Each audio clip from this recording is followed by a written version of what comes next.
don't know about y'all, but I need a fucking drink.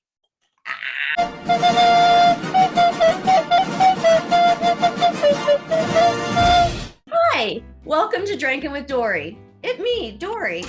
What am I drinking on? Her name is Sophie. I did a fun little interview with a bunch of rad Goose Island people in a past life. I got to taste this baby, and I'm a smitten kitten. You can do Sophie with a splash of orange juice. Get out. And you have a Sophie Mosa. Yeah. Like, it's so good. I'm gonna open her up right now. It's just like a perfect drinkable beer, just a little bit citrusy. It's just 100% of the time, it works every time, truly. Why else am I drinking this Sophie? Bear with me. If you think about it, Sophie kind of sounds like soft tea. Tea, as in, that's right, T's for Togo. Oh, each shirt sold sends one girl to school in Togo, in Africa. And there's so many different designs. I got this John Waters one. I actually bought two because it's that fucking hot. And I highly recommend you look into it. What else should you look into?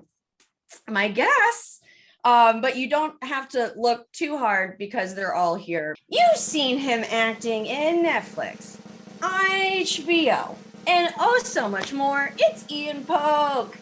Ian. Hello. Hi, how are we? Hi, fantastic. You could call this man the Dark Lord of Brews, and you would be absolutely correct. From Satanic Tea and Coffee Company, it's Dominic Alvernaz. Come on in. Yeah! Yeah, bro. Broke my chair. Good. That's the intensity we want in this episode. So thank you for setting the tone. So last but certainly not least, you have heard his storytelling all over the place, and it might have even made you pee your pants just a little. It's James Hamilton. Come on out, James. Hello. Hi. Hello. Ian, my friend, what are you drinking on? I decided to make a take on an old cocktail called a Stone Fence. The original iteration has rum and hard cider. Apparently, the origin of this was like Benedict Arnold and his boys before they took Ticonderoga, poured some rum into some hard cider and drank that before they stormed that. So I went and did the I'm a bartender in Brooklyn thing, and I made an apple cider simple syrup with like cinnamon and clove and a bunch of other stuff. And then I basically just made like an egg white, like a whiskey sour with that syrup, the rye bourbon, and some lemon juice, and an egg white. Shook it up and put a little apple chip on it because who doesn't like to eat their garnish? And let me tell you, it turned out pretty good. I haven't done this on the show before, but I'm going to give you like a golf clap standing ovation while remaining in the shot. Hey, Dom, can you tell us what you're drinking on, my friend? It is Satanic Tea. It's devil's blood, English breakfast, a little gin and soda water because I am very basic. That's pretty much it. It's in a mug that says I have to shit. It's James Hamilton. Hi. Hello. What you drinking on? I am drinking a spicy margarita. It is from down the street, from where I live. It's from the taco. You got it? It's from the taco place down the street. Yeah. And they rimmed it for you and everything? Yeah, they didn't know that I was going to leave with it. I lived in New Orleans for a long time, and leaving with a drink is it's a very normal thing to do. So I'm trying to bring that culture to New York City without getting a ticket. I'm all for local restaurants. I went and paid. You just and said for tipped local. Well, yeah, for yes, exactly. That's the real origin of Four Loko. Your Four Loko restaurants. Yeah, my friend. Your bio on Instagram currently states that you are the guy that spit on Kendall Roy, referring to that time that you were on Secession. There's even a clip of the director talking about how you had to do that take again and again and again and again. There's a big taboo against spitting in people's faces. It's like one of the most sort of weirdly intimate, horrible things you can see. How were you generating all of that spit? Were you drinking anything in particular to help you work it up? We hadn't discussed anything up until we were about to shoot it. But Jeremy Strong, Kendall Roy, who I don't know if this is common knowledge, but he's very method. He was the one who insisted the only way to have the appropriate amount of sort of shock value or like disrespect to the character would be that it was actually in the face. So at that moment, I deeply regretted drinking all the coffee that I had had that morning and all of the crafty that I had gone and eaten. I turned to a PA, can I get some water? So I was basically rinsing my mouth out to try and make it as neutral as possible. It wasn't so hard to muster up the spit only because I was furiously drinking water to try to get bagel bites, whatever out of, from crafty. Spitting in someone's face is not a fun thing to do, especially many times over and over again. We had to do it like a dozen times. There was like 4 different angles and all that. You're not the only one who's collaborated with some big names. Dominic has too. Dominic has done some amazing tea collaborations with some great bands like Cradle of Filth and I always say it wrong. Cryptopsy. Cryptopsy. God damn it. Yeah. Don't come for me. I'm sorry. Do you think we should be normalizing drinking tea at metal shows? Yeah, there's like a lot of sober people in the metal community. The big straight edge community. Yeah. I think there's definitely like a place for tea at metal shows. And if you look at like a brand called Liquid Death Water, it's like a can of beer.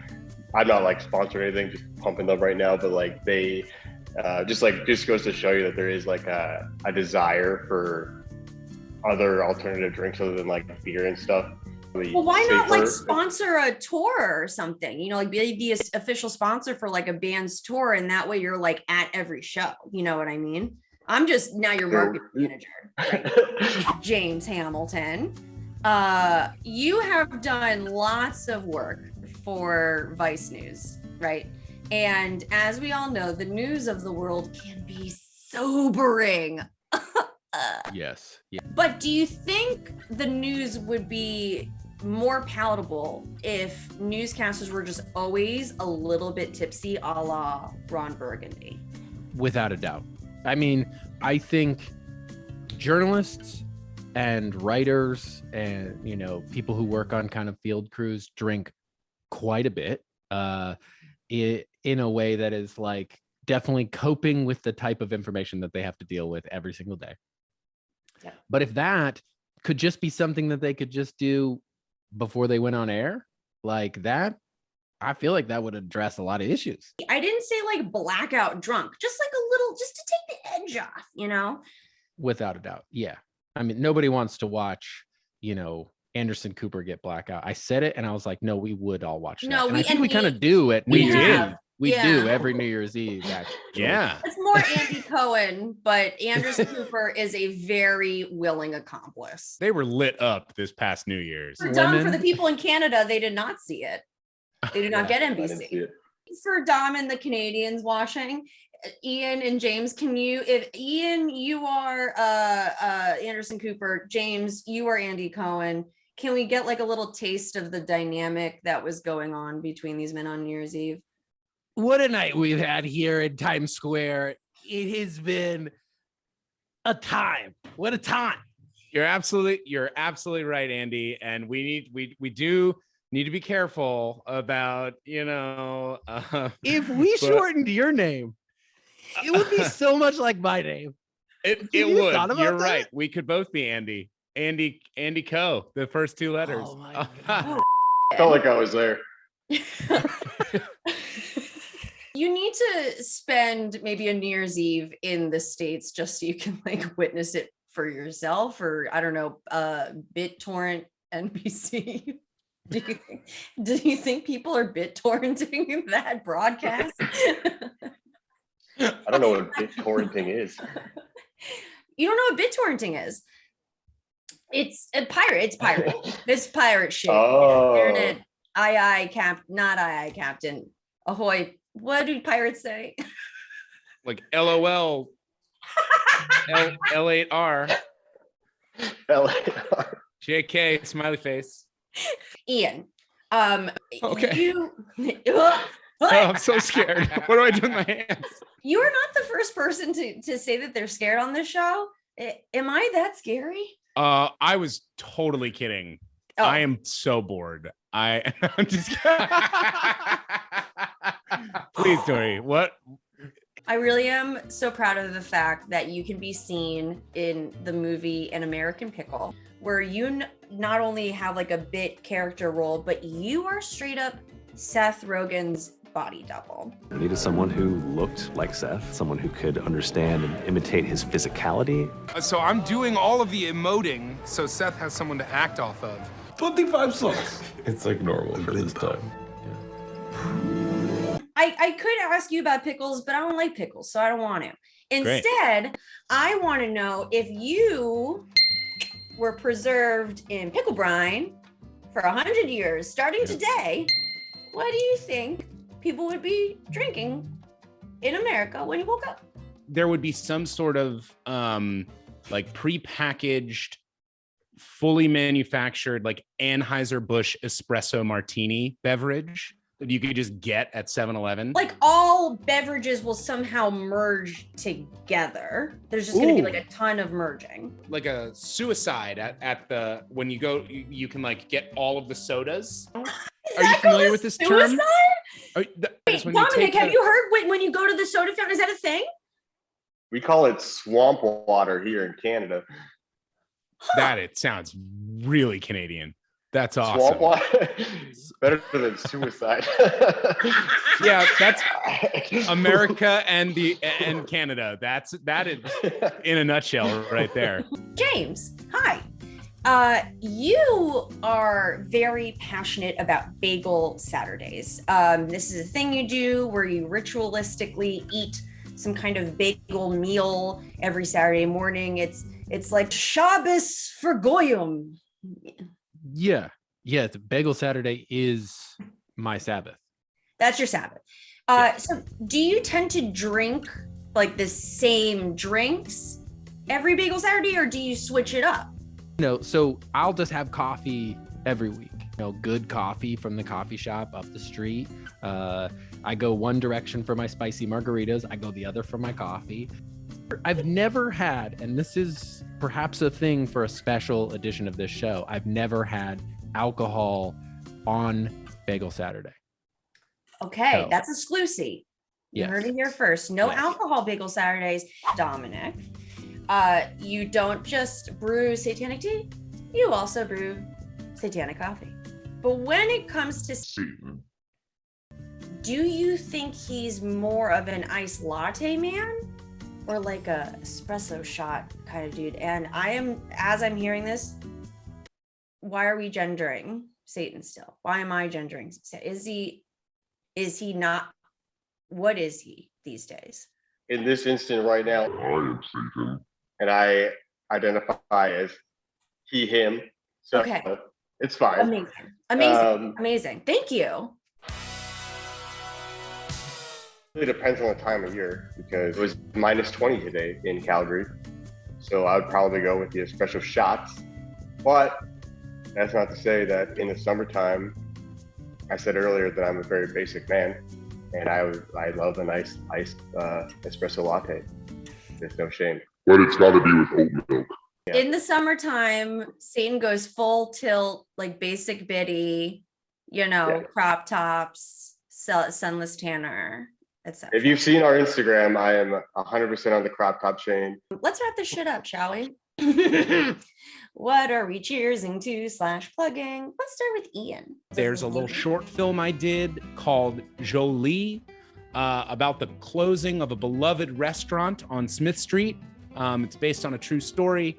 It's going to be hopefully on the festival circuit coming like next year, I imagine. James, Hello. what are we cheersing to / plugging? I do a monthly show at Union Hall here in Brooklyn. It is called Good Delivery. It is a stand-up show. It is with Natasha Vainblatt and CJ Hunt, two very funny people. And you can find out our show dates at Good Delivery Comedy on Instagram. Dominic, what are we cheersing to / plugging, my friend? Yo, I'm cheersing to y'all because this was great. It's great meeting you guys. We're not only a tea company, we're also a death metal band now. So our single Blood Drenched Torture Chamber and music video will be out by the time this comes out.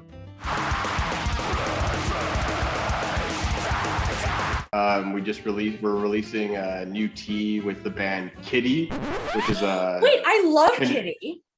Yeah, so Canadian new metal legends. Yes, I used to listen to them all the time in high school. Yeah, so we have a tea Really? coming out with them right away. That's so cool. Shit. Fuck yeah. I'm excited. It's called, it's like a turmeric chai. If you guys like turmeric chai tea. Oh yeah. What am I cheersing to? I'm cheersing to these three fabulous gentlemen who took time out of their day to come on this silly. I would love it if you could follow the Instagram at Drankin with Dory. More important than anything, we got a Cash App now. You know it. I love it. If you gave me money and I use it to pay my editor, Alex, who is amazing and makes this show very magical. I'm just the talking monkey. Look at this. This is empty. This is just a prop. I'm basically Carrot Top. Like, would you give Carrot Top money? Absolutely. The man is a millionaire. So this has been Drinking with Dory, and I'm Dory.